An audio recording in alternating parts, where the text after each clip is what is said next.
Alright guys, welcome back. We were just killing some aliens. I just wanted to let you know on shotguns, if you are closer to a target, it's going to do more damage, so it's worth letting them rush you a little bit so you can take them out.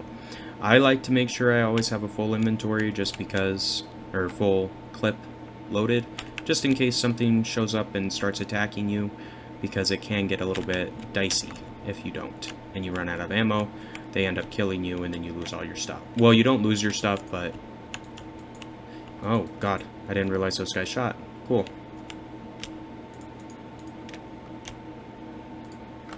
Move that. Cool. So, not too bad. We're doing okay, I suppose. Getting some herbal stuff, which is useful. I mean, obviously we need a little bit of plant fiber to get started. With our crafts, so it's worth kind of going around and harvesting a little bit before you set up shop. The one thing I did want to show you guys is there is like preloaded templates for buildings, vehicles, all that. If you go into your PDA, and I want to say it's blueprints. Yeah, so blueprints. So in here, as you can see, there's a bunch of various things, and they have tiers, whatever. You can sort by what they are. So this is for bases. So there's a bunch of prefab bases that you can build, whatever. Light vehicle, or this is hover vehicle, small vehicles, capital vehicles, all the different types of things you can build base-wise are available here. As you can see, it just requires resources and then times to produce. So we're probably going to end up building one of these tier 1 bases just because it's so much easier than trying to manually do it due to power, configuration, stuff like that. This takes care of everything for you. So I kind of like this one because it uses the least amount of resources, but as you can see, we need a lot of iron, a lot of silicon, and copper in order to make this. And we need some growing plots. So maybe that one's not the best choice. This one's actually cheaper, I suppose, so... Well, it does take wood growing plots. Whatever. We should be able to do this. So this is going to be our goal, to build this T1 base. I'm going to see if I put this motorbike back down, if we can actually ride it, so we can find a better location for our base. So, still scouting. Oh, it froze. There we go. Okay. Anyhow, kind of just taking a look at the moment. I mean, there's not a whole lot we can do quite yet just because we don't have a base and the bigger constructor built and all those things, but that's fine. I think this is water over here. And if so, I mean, being on the plains isn't necessarily bad. We are a little ways away from resource deposits, however, which is the only concerning thing, because obviously we want to be able to find our resources.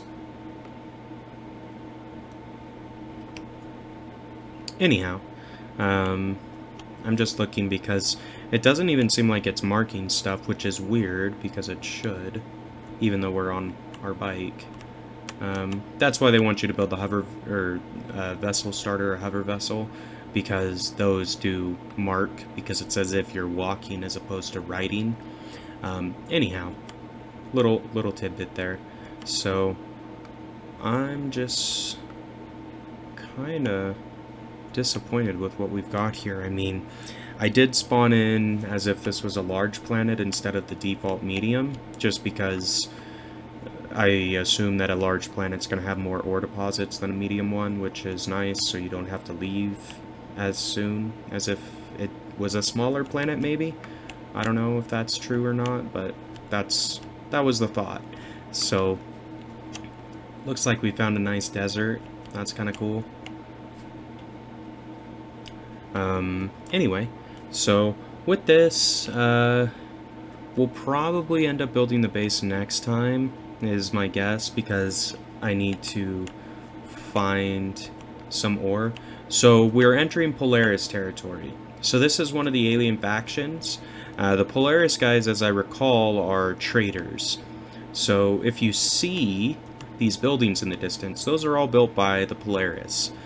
So usually they have like a giant trading post type thing that you can go into and buy stuff, whatever, sell stuff, whatever it may be. With that being said, you have to have some items to sell in order to get money so you can buy from them. But we're discovering some security posts, that's fine. I don't think they're gonna attack us because they are peaceful. Yeah, it doesn't look like it. We would have been killed by now if they were going to. Those turrets are pretty powerful, so just keep that in mind. You don't want to piss these guys off if you can avoid it, because they will come and attack you. Also, we found a promethium deposit, right? A couple of them? Well, since it's in their territory, if we go and start mining these, it's going to piss these guys off. So I mean, we'll eventually probably come through and loot all this stuff because we're going to need it. However, I want to wait until I have a little bit better weapons and armor and stuff before we kind of take that on. Just in case they dispatch ships, you want to be able to shoot them down. But we might be able to get this silicon deposit, which would be nice. We are still in Polaris territory, however, so we'll leave it for now. It's fine. I'm gonna try to go over these mountains and hopefully find some more deposits. I mean, really, we need to find iron and copper at the moment. Well, we need to find iron is what we need, because we don't have a lot of iron, and we need a lot of iron to build. So, we're gonna try, see what happens. Hopefully we come across a nice deposit. As you can see, there's nothing on our little radar at the moment. That means we're pretty far away from anything. So it's alright. It just means we're gonna have to scout around a little bit more. And you can use the map to kind of help you determine which direction to go. Obviously, it's best to go places you haven't explored before, otherwise you're not going to find anything new. And the map makes it pretty easy, because if there's grayed out areas, you haven't been there. So, we're just about out of Polaris territory, it looks like. Oh, I wanted to show you that. So, see this kind of bluish area? So this is Polaris territory. Outside, there's no color. That means it's free game, or fair game. So yeah, that's how you can tell. The other races, the Talon and the Xerax, I think they're called, have their own colors. Talon, I believe, is green, and Xerax is red. Be careful of the Xerax. They are hostile, so they will kill you. Or attack you at least, and try to kill you. So just keep that in mind. That's kind of why you want to have weapons, and once you build a base, you want to have a way of defending it. Otherwise, it'll get destroyed, which sucks, because then you have to rebuild stuff, repair things, and yeah, it's a mess. But, I mean, here is a nice little water feature, so maybe we will try to build a base somewhere around here. What I am gonna do, we're still in Polaris territory. Okay, I'm gonna pick that up. We're gonna switch to our shotgun. Now you can swim, just be wary. Sometimes there's these like slug things that hide in the water, and they can attack you, so yeah, keep that in mind. Oh, we don't have our helmet. I forget. How do you equip it? I thought it was H. I guess not.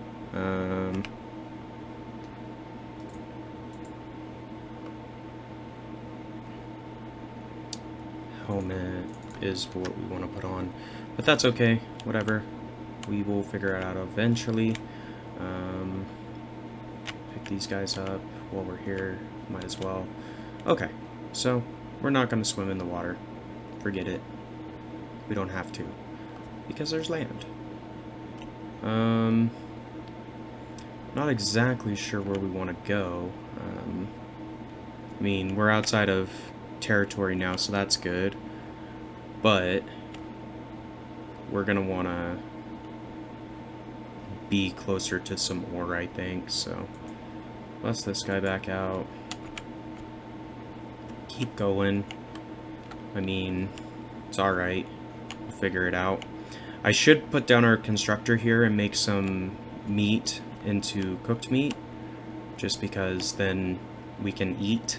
We are getting a little low on food, and obviously our health's a little low because we've been attacked a couple times, and we were suffocating in the water. So